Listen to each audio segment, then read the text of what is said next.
Welcome to the Rhett Link Vault, where we revisit videos from our past. Today we're going to talk about the origin of the term mythical beasts. But before we get into that, I want to tell you that, first of all, this is the last Rhett Link Vault episode, maybe ever. I don't know. We might not do this again. But we're taking a week break, complete silence, before we bring back Good Mythical Morning Season 2 on August 6th. That's a Monday. And just as a reminder, make your video response now to be in one of the first intros of Season 2, where you say, I'm my name from the place I'm from, Good Mythical Morning. Submit your video responses below. Mythical Beasts, that's what you call yourself. That's what we call ourselves. That's what we call the people that commune together at the Rhett Link community or consider themselves fans of us and our work. Thank you for being your mythical best. Well, thank you, Link. I took it as an opportunity to thank them. Okay, here's how this all happened. Okay, first of all, you may have heard, maybe you haven't, but this video will tell you the story, the video that we're referring to, in song form of basically how we got to know each other, how we became best friends. And it all goes back to that story from our first grade class, Miss Locklear's class, the very first day of school when we got to know each other, and we were both punished for writing profanity on our desks. And then we sat there and we colored pictures of mythical beasts. I think one of us had Paul Bunyan, and the other one had like a unicorn or something. We don't remember all the exact details, but we were coloring these mythical beasts. But we would tell this story a lot over the years. Hey, how did you guys meet? A lot of people ask. So we told the story so much that it almost became word for word something that we would say, well, we met on the first day of first grade in Miss Locklear's class. We were both held in from recess for writing nasty words on our desks. Like, I can say it from memory just because I've answered the question so much. So much so, at some point, what year was this? This was 2009. January 2009. So it's probably late 2008 when we decided to write the song, Right. the How We Met song. If we're going to tell people so much, we might as well do it in song form. And so we wrote this song, posted it on the internet. You can go watch it in a second.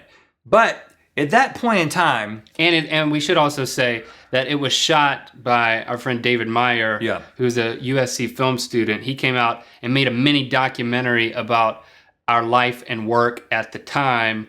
And I think the link to that is in the description of the video that you're going to watch by clicking on the description link in this video. So they're all linked. But here's how the term mythical beast came about. We started the Rhett and Link community, you know, the Rhett and Link social network that you can be a part of by going over to RhettandLink.com and clicking on Beasts. And we said, you know, we need a name. This group of people... I love it when the computer does that. We need a name. I think that's the equivalent of a computer fart. I don't know if you could hear that, but it's like when you get an email, it's like, whoop. I guess they could hear it. Maybe we should replace it with a fart noise. You got a new email? That would get old. We don't believe in potty humor. I don't believe in making fart noises with my mouth. I can't believe I just did it for the second time. It's unbelievable. So we decided we need a name for this group of people, and this group of people needs to name themselves. And so people started suggesting different things, and there were two names that were suggested, and I don't even remember. Well, there were a lot of, suggested. There were many. But it came down to two finalists. One was Mythical Beast, and the other one was Randlers. R&Lers. This was that was the idea. And I actually, we were all new to the community, but I was talking to Link, and I was like, listen, it seems like the community is more into the Randler name than Mythical Beasts. But I don't like the Randler name, and here's why. I don't like the Randler name because it's too Rhett and Link centered. It was too much about us. And this community is a lot bigger than anything that we've done, right? This is about the community. And so what represents the community better than Rhett and Linkers, R&Lers? People sharing an interest in us, but also in other things which kind of branch out from that, and creating things and talking about things, all the things you can now do in the community. We wanted to emphasize that. Right, and I thought it would be cool that people could name themselves a specific mythical beast, right? Right. And so I actually made it, I lobbied for mythical beasts. I think maybe the first video I uploaded directly to the community, not to YouTube. I lobbied to the community why mythical beast was the best, and it worked. That's kind of probably cheating in some way. Well, to have me to go on there and try to skew the vote in favor of Mythical Beasts, but it worked. But I was in agreement, so I didn't oppose you or anything, because then it would have been, oh. Well, what happens when me and you it comes down to arm wrestling, and you know who wins those? Yeah, because that really matters. Who can win in arm wrestling? But what we did do was we took the term Randler and then made that, okay, let's name one mythical beast the Randler, and let's make that the mascot.